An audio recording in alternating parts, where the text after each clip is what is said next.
Hey, what's going on, beautiful jellyfish? It's Tracy. Thanks so much for taking a little bit of time in your day to hang out with me. I really appreciate it. In today's video, I'm going to be chatting with you guys about EDH cards that are under $1, part 9. I can't believe we're on part 9. I'm pretty sure I have 10, 11, 12, maybe 13 already planned out. So hopefully you guys enjoy this series. I really do. I think it's super fun to just look at cards that might be like going under the radar, and I feel like there's this like really big like thing with Magic that like you have to spend a lot of money, and that's I think the beauty of Commander is, to be honest with you guys, I kind of agree, and I can see that in more a format like Modern or something like that, and Legacy, because that the difference between 4 and 5 mana, let's just say a 4 and a 3 mana spell, can really make or break and impact your deck, where I feel like in Commander that's less relevant. I'm not talking about CDH, I'm not talking about games that are really competitive, that are like not CDH but close to CDH. I'm talking about just your average run-of-the-mill like Commander game. If you're just here to like have a really casual time, this is the video for you. If you haven't already checked out the other parts, and you definitely should, because this is a really fun series, and I just get the chance to talk about cards that are like super good and cheap, which is awesome. So let's hop into the first card, which is Erase. I feel like this card is just genuinely so incredibly good, and it's also 1 mana, and it's instant speed. I do understand that this does say enchantment, so this is obviously not going to work in every playgroup, but if your playgroup is very enchantment heavy, this card is really good. It's, again, 1 mana, and it's an instant, which is just so good. There's not a whole lot to say. This card's great. Okay, this is a card that I don't think a lot of people know of, and I think this card's actually really strong, and that is Reborn Hope. This card was only ever printed one time in Shards of Alara, and I feel like a lot of times cards that are only printed one time, like a lot of people tend not to know about. And I think Reborn Hope is definitely one of those cards. But this card is good. It's a green and a white, and then it says return target multicolored card from your graveyard to your hand. This is specific for multicolored, but if you're playing like a multicolored good stuff, I think this card is really good. I think I might have been researching this card when I was building Reen, and this card actually might make its way in there because I'm going to be running all multicolored cards. So this card's really good. It's a good little graveyard recursion card. And one thing too I really like about this card is I feel like we associate a lot with graveyard recursion with like black, and if you're not playing black in Commander, or maybe you are, this is another one that you can play if you're playing like triple 4 color or so. This card, is a good option for you if you're playing a bunch of multicolored good cards. Okay, I'm really excited to chat about the Temple cards, these Scry Lands. I think these cards are really good. If you're looking for dual lands on a budget, I think the Temple cards are good.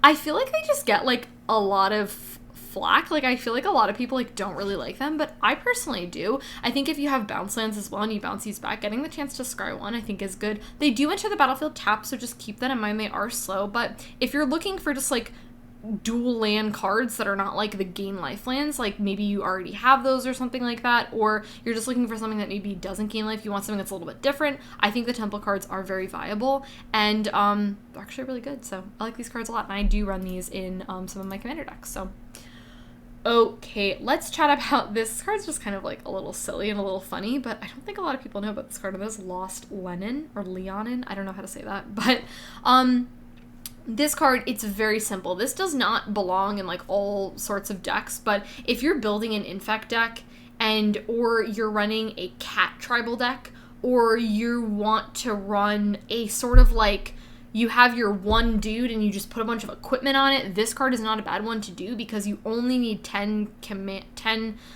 poison counters to kill someone. So this card helps get you there. It's also a 2/1. So there's not really a whole lot to say. I think this card's just kind of like cute, and if you fall into those situations where you can run this card, why not? This card's like a couple cents, and you can kill someone pretty easily with this card. So this card's like a win condition, like basically right there. So card's great. I feel like I'm surprised that this card is not worth more money, because I feel like this card is very underutilized, and I feel like I don't see a lot of people run this card, and I'm not sure why. Mentor of the Meek, I feel I I like this card. I think this card is really good, and I think if you're building a deck that is like token centered, where you're playing a lot of 1/1s, or even like if maybe you have a couple of like buff spells, but like not many, I think this card is really good. But yeah, I think in like token type of decks, I think this card is really strong. So it is 3 mana for a 2/2. Whenever another creature with power 2 or less enters the battlefield, you may pay 1 and draw a card. Like, I think this card's just really cute. I do. I like that it draws you cards. It doesn't say tokens, so again, if you're playing a token type of thing, or if you're just playing like maybe tokens and then like other like little like white weenies type of thing, I think this card fits absolutely perfectly in here. And yeah, I love it draws you cards. It's a great card. You do have to pay 1 mana, but to be honest with you, I think having a creature enter the battlefield and then pay 1 to get it, I don't think is bad at all. So, card's great. Okay. This card, I genuinely do not understand why I don't see more people run this card, because I think this card is awesome, and that is Chained to the Rocks. I don't think a lot of people, again, similar to the other card that we mentioned earlier, this card's only ever been printed 1 time, and I think it's like a lot of times when a card's been printed once, people just like don't pay attention to it. This card is really good. So the situation with this card is that you basically have to be minimum dual colored. You have to be playing white and you have to be playing red for this card to work. But those are the 2 parameters. If you have that, you can play Chained to the Rocks. It's 1 mana. When it enters the battlefield, you exile target creature and opponent's controlled until this leaves play. Now, in my experience in Commander, a lot of people tend to run more artifact hate than graveyard hate. Sorry. They tend to run more artifact hate than enchantment hate.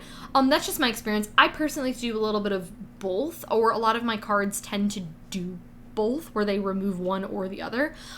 So I tend to be able to deal with cards like this pretty easily, but some people don't. Some people only focus on artifact heat, and then a card like this just can kind of go on, like, it can just kind of chill on the field until someone deals with it. And the really funny thing about this card too is, like, let's just say you don't have a card to deal with it, but someone else can, and they're like, yeah, well, they're stopping your big threatening thing. And then you can get a little political with this card and be like, don't remove my Chain to the Rocks because I'm stopping this really threatening thing. Like, you can get really political with it, and it's only 1 mana. Like, this card's great. Okay, now let's chat about Witch's Cottage. I really, really, really love this card. I also love the art on this. This is, like, really cool. Oh, just such a classic, fun, like, Throne of Eldraine card. I love Throne of Eldraine. It's, like, honestly, like, Throne of Eldraine was, like, one of my favorite sets, and I really enjoyed, especially recent sets, but just in general, I think Throne definitely has some of the best flavor, like, I've ever seen in a set. Like, they hit the nail on the head with Throne of Eldraine.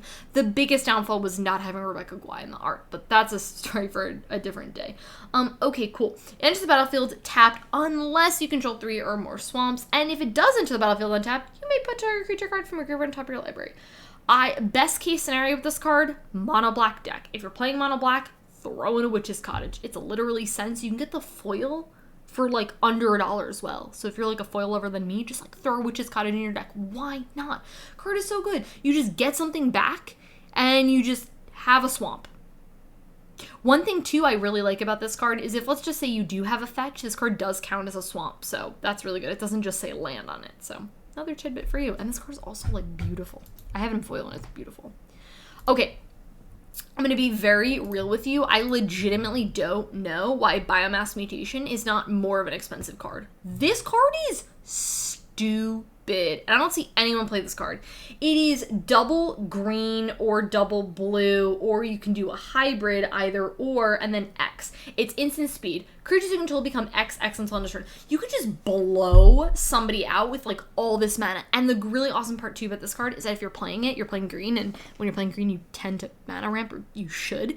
And then you just get to be like, yeah, cool. So now all my things are like, I don't know, 12/12s. This card just kind of like works, I would say, at like a mid-range and then like late game end. You can just totally end the game. You're just like, swing with all my things, and they're like, declare no blockers, and they're like, Biomass Mutation. If you just have all this mana and like nothing to do with it, why don't people play this card? This is a really easy way to just end the game very quickly, and it's a literal sense. You can buy like the foil of this card for like 50 cents. Like, come on.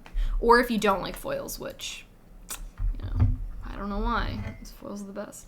Okay, Gutter Snipe.